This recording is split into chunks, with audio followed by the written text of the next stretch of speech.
کیا خیال ہے کہ جنت ایک ہے؟ انہا جنان، جنتیں تو بہت ہیں، اور تیرا بیٹا اللہ نے اس کو جنت الفردوس عطا کی۔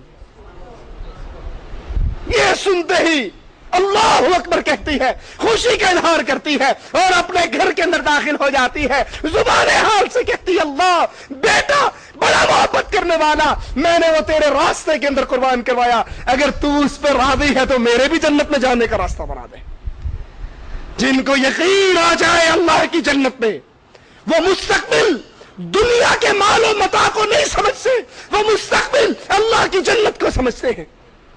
رسول اللہ صلی اللہ علیہ وسلم کے پاس ایک یتیم آتا ہے، صحیح بخاری میں یہ واقعہ موجود ہے، آ کر کہتا ہے اللہ کے نبی صلی اللہ علیہ وسلم میرا باغ میرے بھائی کے باغ کے ساتھ ہے، میرے بچے باغ میں رہتے ہیں، میں اپنے باغ اور بھائی کے باغ کے درمیان دیوار کھڑی کرنا چاہتا ہوں، لیکن ایک کھجور اس کی دیوار کے راستے میں آ گئی، میں نے اس سے کہا یہ کھجور بیچ دے، وہ نہیں مانتا، میں نے کہا ہدیہ دے دے، وہ نہیں مانتا، اللہ کے نبی میں سفارش کیجئے یہ کھجور مجھے دے دے تاکہ میں دیوار کھڑی کر لوں۔ آپ نے اس باغ والے کو بلایا، کہا یہ کھجور اس کو دے دے، اس نے اپنی کوئی سوچ سوچی، راضی نہ ہوا، آپ نے پھر کہا یہ کھجور دے دے، وہ راضی نہ ہوا، آپ نے یہاں تک کہا یہ کھجور تو اس یتیم کو دے دے، میں جنت میں پھلدار کھجور کا وعدہ کرتا ہوں، وہ پھر بھی راضی نہ ہوا۔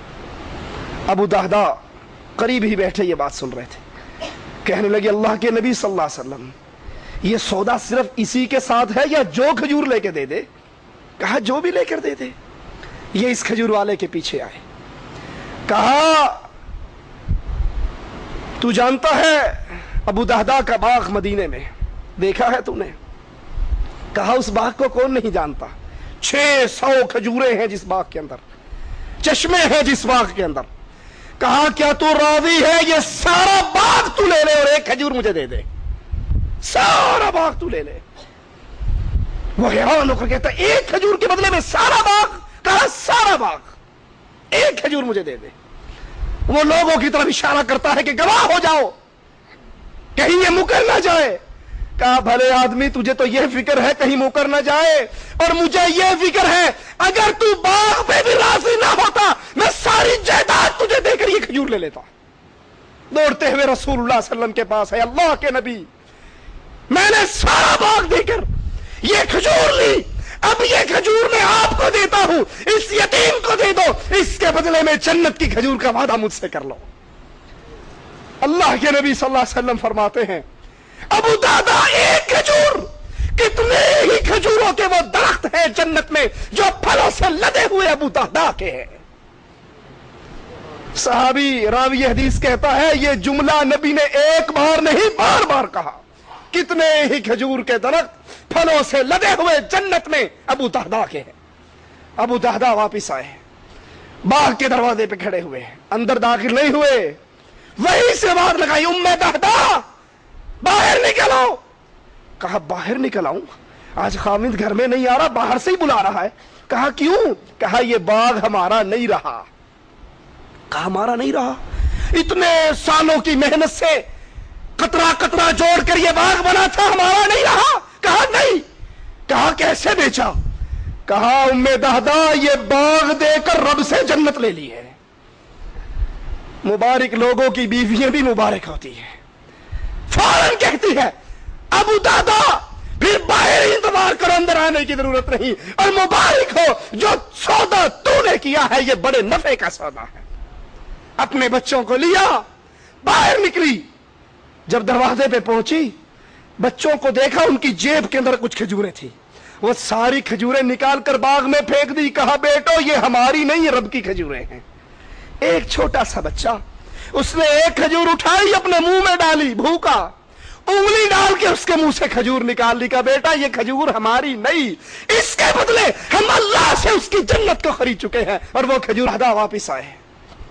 سوچو، اللہ کے لیے سوچو، واقعات سن کے صرف سر نہ مارو، سوچو اتنی قیمتی جنت کے لیے میں نے اور آپ نے کیا تیاری کی ہے، کوئی 30 سال گزار چکا، کوئی 40 سال گزار چکا، کوئی 60 سال گزار چکا، آپ کی اور میرے پلے کے اندر وہ کون سی چیزیں ہیں جس کو اللہ کے دربار میں پیش کر کے ہم بھی جنت کا سوال کر سکیں؟ میں نے اور آپ نے اس جنت کے لیے کیا تیاری کی؟ رسول اللہ صلی اللہ علیہ وسلم میدان بدر کے لیے نکلتے ہیں، صحابہ کو کمزور دیکھتے ہیں، تھوڑے سے صحابہ، کمزور صحابہ بظاہر، صفیں لگا کر صفیں سیدھی ہو گئی۔ اللہ کے نبی صلی اللہ علیہ وسلم اپنے رب سے مدد مانگتے ہیں اور پھر صحابہ سے مخاطب ہو کر کہتے ہیں قوموا الی جنت ارضها کارض السماء والارض، اٹھو اور اس جنت کے لیے دوڑ لگاؤ جس جنت کی چوڑائی زمین و آسمان کے برابر ہے۔ رسول اللہ صلی اللہ علیہ وسلم کے صحابی عمیر ابن حمام یہ سنتے ہی کہتے ہیں یا رسول اللہ الجنہ، صلی اللہ علیہ وسلم قال نعم جنہ، اللہ کے نبی جنت؟ کہا ہاں جنت۔ کہا اللہ اکبر، اپنی جیب سے کھجوریں نکالی، 7 کھجوریں، یہی ان کا ناشتہ، یہی دوپہر کا، یہی رات کا۔ 1 کھائی، 2 کھائی، 3 کھائی، پیچھے 4 کھجوریں ہاتھ میں ہیں۔ اب ان 4 کھجوروں کو دیکھتے ہیں اور بڑا عجیب جملہ کہتے ہیں انہا لحیات طویلہ، یہ تو بڑی دیر کی بات اور بڑی لمبی زندگی ہے کہ میں ان 4 کھجوروں کو کھاؤں اور پھر جنت میں جاؤں۔ ان کھجوروں کو زمین پہ پھینکتے ہیں، تلوار اٹھا کر کافروں پہ پل پڑتے ہیں، پہلے حملے میں شہید ہو کر جنت کے مہمان بن جاتے ہیں۔ جن کی نظر اس جنت پہ پڑ جائے، جو اس جنت کا سودا کرنے کے لیے تیار ہو جائے، پھر ان کی زندگی میں انقلاب آ جاتا ہے، وہ ہر قدم اٹھانے سے پہلے سوچتے ہیں یہ قدم کہیں جنت سے دور تو نہ کر دے گا، یہ جملہ جنت سے دور تو نہ کر دے گا۔ صحیح بخاری کے اندر یہ روایت موجود ہے، حضرت عطا عبداللہ ابن عباس کے پاس بیٹھے ہوئے ایک بوڑھی صحابیہ ضعیف قریب سے گزرتی ہے، سیاہ بوڑھی عورت۔ عبداللہ ابن عباس کہتے ہیں عطا تجھے جنت کی عورت نہ دکھاؤں؟ کہا جنت کی عورت ہمارے درمیان رہ رہی ہے، ہمارے ساتھ کھاتی پیتی ہے، ہماری بستی میں رہتی ہے؟ کہا ہاں، اور کنفرم جنتی ہے، ادھر مرے گی اور ادھر اللہ کی جنت میں داخل ہو جائے گی۔ کہا ضرور بتاؤ۔ کہا یہ سیاہ بوڑھی عورت یہ دنیا پہ چلتی پھرتی جنتی عورت ہے، اور جو بھی یہ مرے گی جنت میں جائے گی۔ عطا کہتے ہیں آپ کو کیسے پتا لگا؟ کہا رسول اللہ صلی اللہ علیہ وسلم کے پاس یہ بوڑھی عورت آئی تھی اور آ کر کہنے لگی اے اللہ کے نبی صلی اللہ علیہ وسلم، مجھے دورہ پڑتا ہے، مرگی کا دورہ جسے کہا جاتا ہے، میں چیختی ہوں، چلاتی ہوں، زندگی سے تنگ آ چکی ہوں، کوئی میرے پاس بیٹھنے کے لیے تیار نہیں، کوئی بولنے کے لیے تیار نہیں۔ اے اللہ کے نبی صلی اللہ علیہ وسلم، آپ کے پاس آئی ہوں، آپ اللہ سے دعا کیجئے اللہ اس بیماری سے نجات دے دے۔ رسول اللہ صلی اللہ علیہ وسلم جو اپنے اصحاب کرام کی تربیت کیا کرتے تھے، ہر موقع پر کہتے ہیں اگر چاہے دعا کروں اللہ تجھے شفا دے دے، اور اگر تو صبر کر لے تو اس کے بدلے میں اللہ تجھے جنت عطا کر دے گا۔ وہ عورت ایک لمحے کے لیے حساب و کتاب لگاتی ہے، سوچتی ہے اس دنیا کے مزے بہتر ہیں یا اس آخرت کی زندگی کے مزے؟ کہتی ہے جنت؟ کہا ہاں جنت۔ کہا اللہ کے نبی پھر دعا نہ کیجئے، میں صبر کرتی ہوں، اب اللہ سے جنت ہی لینی ہے، لیکن ایک دعا میرے لیے ضرور کرے کہ جب مجھ پہ دورہ پڑتا ہے، میرا چہرہ میرا پردہ کھل جاتا ہے، اللہ سے دعا کرے جب دوبارہ مجھ پر یہ بیماری کا حملہ ہو میرے چہرے کی بے پردگی نہ ہو، میرا چہرہ نہ کھلے، میرا پردہ نہ کھلے۔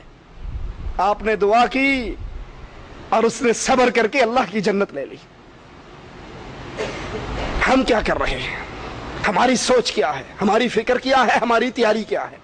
انگلیوں پہ گننا، ذرا حساب لگانا۔